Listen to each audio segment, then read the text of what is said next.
Hello everyone, welcome to a online solution. मैं हूं अशफाक। तो जैसा कि कल हम लोग पढ़े थे पहला हमदे पढ़े थे लेसन, अब आज हम लोग पढ़ेंगे दूसरा। इस तरह से हम डेली आपको पढ़ा करके 1 महीने के अंदर पूरा ये उर्दू की किताब है ख़त्म कर देंगे। रोशनी का भी जो इम्पोर्टेंट आपका सवाल बनता है, जो मतलब इम्पोर्टेंट उसमें जो भी बातें हैं उन सभी बातों को मैं आपको बता दूंगा। ठीक है, तो आप 1 बाय 1 पढ़ते जाओ। ऑब्जेक्टिव क्वेश्चन के लिए मैं बोल रहा हूँ, सब्जेक्टिव वाला वीडियो आपको मिलेगा। ऑब्जेक्टिव क्वेश्चन बस जो भी मैं पढ़ा रहा हूँ 10-15 मिनट का जो भी वीडियो बन रहा है, बस इसको देखते जाइए रोज और पढ़ते जाओ, बस ऑब्जेक्टिव क्वेश्चन क्लियर हो जाएगा। 80 नंबर से कम कोई रोकने वाला नहीं है। उर्दू कवायद भी मैं बहुत बार पढ़ाया हूँ, आप उसको भी देखा कीजिए। ठीक है, तो सबसे पहले यहाँ पे पढ़ते भाभी जान। आप जानते हैं भाभी जान जो अफसाना है ना, ये सुहेल अजीम आबादी का है। और ये भी आपको ध्यान में रखना कि भाभी जान क्या है, अफसाना है। सवाल ऐसे पूछता है कि भाभी जान, इनमें से भाभी जान क्या है, अफसाना है। ठीक है, चलिए इसको पढ़ते तफसील से, ध्यान दीजिएगा। बहुत सारे स्टूडेंट बोलते हैं सर मुझे पढ़ने नहीं आता। यार आपको तो पढ़ने आना चाहिए, अगर नहीं आता तो फिर आप मदरसा जाइए, है ना, सीखिए। यहाँ पे ऑनलाइन सिखाना उर्दू पढ़ने के लिए तो बहुत ही मुहाल वाली बात हो गई है। ठीक है, तो फिलहाल देखिए बात को। सुहेल अजीम आबादी का असल नाम सैयद मुजीबुर रहमान। पहला सवाल यहीं से बनता है, सुहेल अजीम आबादी का असल नाम क्या था? सैयद मुजीबुर रहमान। ठीक है, वो इब्तदा में शायरी भी करते थे और इसलिए तखल्लुस क्या है, सुहेल उसका है। तो इससे पहले मैं आपको पढ़ाया, हर शायरी का जो शायर करते हैं ना, उसका एक तखल्लुस होता है। तखल्लुस जो छोटा नाम होता है, जो गज़ल के आखिरी शेर में या अपने शेर के आखिरी में अपना छोटा सा नाम इस्तेमाल करते हैं। तो सुहेल जो है वो तखल्लुस है किसका? सुहेल अजीम आबादी का, यानी कि सैयद मुजीबुर रहमान का जो तखल्लुस है सुहेल। ठीक है, लेकिन जब अफसाने की तरफ माइल हुए, जब अफसाने की तरफ आकर्षित हो गए, ठीक है, तो उसी के होकर रह गए। मतलब कि पहले शुरू में इब्तिदा में क्या करते थे, शेर व शायरी क्या करते थे, लेकिन फिर धीरे धीरे अफसाने की तरफ जब माइल होने लगे तो उसी के होकर रह गए। मतलब अफसाने ही लिखने लगे और अबदी दुनिया में सुहेल अजीम आबादी के नाम से मशहूर हो गए। और अब दुनिया में क्या हो गया, सुहेल अजीम आबादी के नाम से मशहूर हो गए, अफसाना निगार की शक्ल में। सुहेल अजीम आबादी की पैदाइश 1911 में पटना में हुई थी। देखिए ये सवाल यहाँ पे दो सवाल यहाँ पे बनेगा कि सुहेल अजीम आबादी की पैदाइश कहाँ हुई, 1911 में हुई थी, कहाँ हुई थी, पटना में हुई थी। ये सवाल आप याद रखेंगे। सुहेल अजीम आबादी की, मेरे साथ जब मैं सवाल बोलता हूँ ना तो आप मेरे साथ आंसर दीजिए। सुहेल अजीम आबादी की पैदाइश कहाँ हुई थी, कहाँ हुई थी, पटना में हुई थी और 1911 में हुई थी। सवाल आता है कि सुहेल अजीम आबादी की पैदाइश कहाँ हुई थी, बिहार, उत्तर प्रदेश, झारखंड, ऐसे भी आता है। तो पटना तो जानते बिहार में है। ओके, उनका ताल्लुक एक जमींदार खानदान से था। तो ये भी सवाल बनता है कि सुहेल अजीम आबादी का ताल्लुक किस खानदान से था, तो जमींदार खानदान से था। 1 साल की उम्र में वालिदा का इंतकाल हुआ और नानिहाल में वो परवरिश हुई। एक उस्ताद की सरपरस्ती में इब्तदाई तालीम व तरबियत हासिल किया। ठीक है, उनका आबाई वतन शाहपुर भदौल है। आबाई वतन बोलते हैं जहाँ वो पैतृक गांव, जहाँ वो पैदा हुआ। ठीक है, पैतृक गांव उनका आबाई वतन शाहपुर भदौल है। मतलब आबाई वतन जो पैतृक गांव, जो एकदम दादा परदादा से जो गांव चलते आ रहा। ठीक है, जो पटना ज़िला में वाक़ है, बिकॉज चूँकि वहीं उनका पैदाइश हुआ था पटना ज़िला में। और गांव का नाम क्या है, शाहपुर भदौल। आगे चलकर ये मुजफ्फरपुर, हैदराबाद और कलकत्ता जैसे इल्मी मराकज़ पर क़याम पज़ीर हुआ। आगे चलकर जो है कलकत्ता में क्या बोला, आगे चलकर मुजफ्फरपुर, हैदराबाद और कलकत्ता जैसे इल्मी मराकज़ पर क़याम पज़ीर हुआ, लेकिन इफ्ताद व तबा की वजह से आला तालीम हासिल नहीं कर सके। मतलब कि पैसे की वजह से, गरीब की वजह से, गुर्बत की वजह से, मतलब वो मतलब आला तालीम हासिल नहीं कर पाए।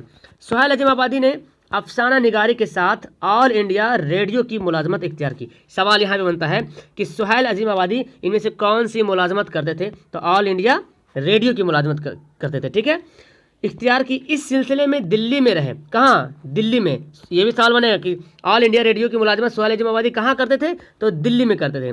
फिर उनका तबादला हो गया कहाँ, कश्मीर, जम्मू कश्मीर के नाम से जो जानते हैं, कश्मीर तबादला हो गया।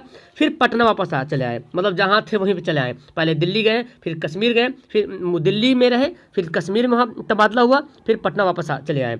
और मुलाजमत से इस्तीफादे हुए, मतलब मुलाजमत से मतलब छुटकारा मिल गया, सुबकदोश हो गए। इस तरह से उन्होंने सहानत भी किया, रिसाले भी जारी किए। मतलब सुन, रिसाले जिसको बोलते हैं पत्रिका, मैगजीन, और साथी के नाम से रोजनामा उर्दू अखबार भी निकाला। कौन नाम से, सवाल आ सकता है कि इनमें से सुहेल अजीम आबादी ने कौन सा रोजनामा जो है अखबार निकाला था, साथी, है ना, साथी, याद रखेंगे, साथी जो है सुहेल जमाबादी ने रोजनामा के नाम से निकाला था। गोया वो जिंदगी भर उर्दू की तरवीज व अशाअत में मसरूफ़ रहे, मतलब उर्दू की तरवीज के लिए वो हमेशा मसरूफ़ रहे। चुनांचे उन्होंने छोटा नागपुर के इलाके में 5-7 सालों तक उर्दू की तरजीह व अशाअत का कायम किया। कहाँ? नागपुर में। ज़मींदाराना माहौल से ताल्लुक़ और छोटा नागपुर के क़याम ने उनके अफसानों के मौज़ूआत मुतय्यन कर दिए। उनके अक्सर व बेशतर अफसाने ज़मींदारों के इस्तेहसाल के ख़िलाफ़, मज़दूरों और कमज़ोर तबकों के हुकूक़ से मुतालिक उनके मौज़ूआत में सुहेल जमाबादी की तख्लीक़ात में 3 अफसानी मजमूए अलाव है, 4 चेहरे हैं और आदमी के रूप। ये बहुत बार सवाल आता है।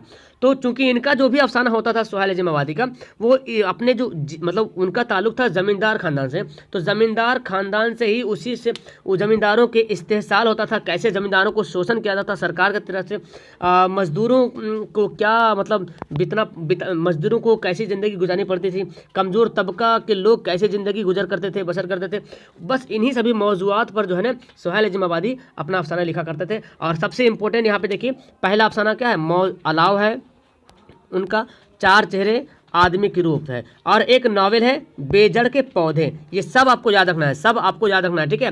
मजमूए अफसानवी मजमूए कौन है? अलाव। अलाव किसका अफसानी मजमूए है? तो सुहेल जमाबादी का। 4 चेहरे किसका है? सुहेल जमाबादी का, ठीक है। आदमी के रूप, चूंकि देखो सब के सब देखो पता क्या चल रहा है, अलाव। अलाव जानते हैं? अलाव, अलाव का नाम सुने, बोलते अलाव जला दो। अलाव मतलब सुन रहे, आग जला दो, आग जला दो, अलाव। तो ये सब जमींदारों में ज़्यादा देखने को मिलता है, ठीक है। मतलब मजदूरों में, जमींदार ठंडा के दिन आता था तो नवारी वगैरह होता है जो धान वाला होता है, तो उसको जलाता था, अलाव बोलता है उसको।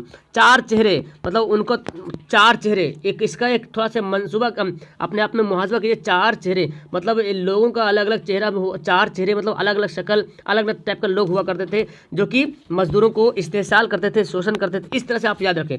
आदमी के रूप मतलब ये सभी मौजूआत जो है बस ज़मींदारों के लिए ही था। ज़मींदारों के साथ क्या क्या शोषण किया जाता था, उसके इस्तेहसाल क्या किया जा रहा था, मजदूरों और कमज़ोर तबकों के साथ क्या पेश आ रहा था, उन सभी को देखते हुए इनका अफसाना था अलाव, 4 चेहरे, आदमी ग्रुप। और एक नावल है बेजड़ के पौधे, याद रखिएगा नावल कौन है? बेजड़ के पौधे।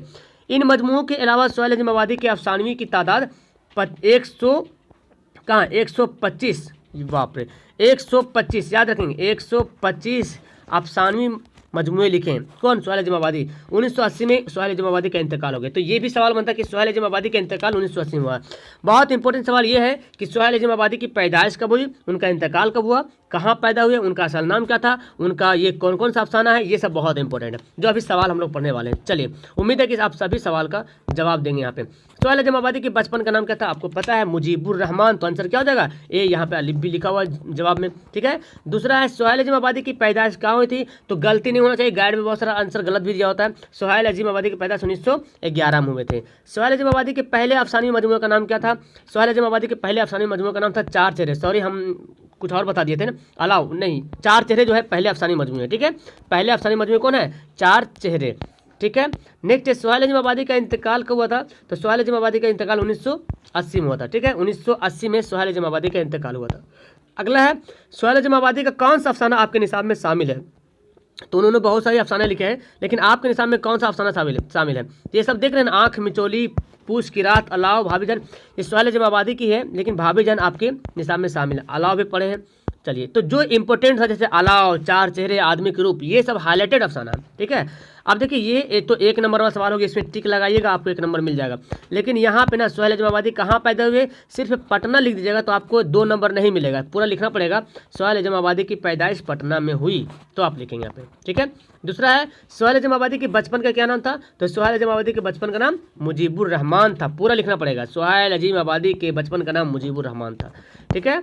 अगला सवाल देखें यहाँ पे, सुहेल जमाबादी के अफसानवी मजमूए, अफसानों के पहले मजमुआ का नाम क्या था? वो किस साल शाये हुआ? ये भी बहुत अच्छा सवाल है। तो सुहेल जमाबादी के अफसानों का पहला मजमुआ क्या था? 4 चेहरे। 4 चेहरे याद कर लिए। 4 चेहरे किसका लिखा हुआ है? सुहेल जमाबादी का, जो तकरीबन 1934 ईस्वी में शाये हुआ, 1934 ईस्वी में। और आखिरी सवाल यहाँ पे पढ़ लेते हैं, सुहेल जमाबादी की इब्तदाई तालीम किस मदरसे में हुई? तो मदरसे में पूछ रहा, तो सुहेल अजम आबादी की इब्तदाई तालीम भदौली गांव के मदरसे में हुई। भदौली गांव अभी बताया था मैंने कि भदौली गांव था, भदौल, वही भदौल को भदौली गांव बोला गया। तो सुहेल अजम आबादी की इब्तदाई तालीम जो है, शुरुआती शिक्षा जो है, प्रारंभिक शिक्षा जो उनको भदौली गाँव के मदरसे में हुई। इस तरह से अगर आप पढ़ते हो तो मैं उम्मीद करता हूँ कि आपका एक भी ऑब्जेक्टिव क्वेश्चन नहीं छूटने वाला। डेली 5 बजे अभी फिलहाल आपका ऑब्जेक्टिव क्वेश्चन चलेगा, ठीक है। डेली 5 बजे, हो सकता है बीच में 2-3 दिन मैं ना पढ़ाऊँ, लेकिन कंटिन्यू डेली 5 बजे आपको यहाँ पे इसका पूरा डिटेल्स में पढ़ा दूंगा। जो इंपॉर्टेंट सवाल होता है, क्योंकि सवाल आपको शेर व शायरी के सवाल हयात से ही बनता है, उनकी ज़िंदगी के बारे में, बंदा कब पैदा हुआ, कब कहाँ पैदा हुआ, उनका असल नाम क्या था, उनकी वालिदा का नाम क्या था, उनका वालिद का नाम क्या था, ये सब सवाल बनता रहता है। और एक और बात है, पिछली वीडियो में आपको बता दिया था कि शबनम कमाली का इंतकाल मैं गलत बता दिया था, क्योंकि किताबों में बहुत बार 2006, लेकिन पता चला कि 19 अगस्त सही है, ये 19 अगस्त 2004 को, ठीक है, 19 अगस्त 2004 को शबनम कमाली का वफात हुआ था, ठीक है। चलिए, तो फिलहाल आपको इस वीडियो में इतना ही काफ़ी। बस इसमें जो जो इंपॉर्टेंट सवाल तो जो आप देख रहे हैं ना ऑब्जेक्टिव, अगर वो याद है तो अच्छी बात है, जो आपको लगता है याद नहीं है तो एक नोट्स बनाइए, और सुहेल अजम आबादी करके एक नोट्स बनाइए आप लोग भी, और जो जो इंपॉर्टेंट सवाल बनता है बस उसको खाली नोट कीजिए, पूरा उतारने की जरूरत नहीं है। जो इंपॉर्टेंट, उनका असल नाम, उनका इब्तदाई तालीम कहाँ हुए, पटना पैदाइश कहाँ हुआ, उनका इंतकाल कब हुआ है ना, ये सब आपको लिखना है। उनका कौन कौन सा अफसाना है वो सब आपको लिख लीजिए, तब आपको बेनिफिट करेगा, ठीक है। तो चलो वीडियो का लास्ट करता हूँ। ओके बाय, खुदा हाफिज़।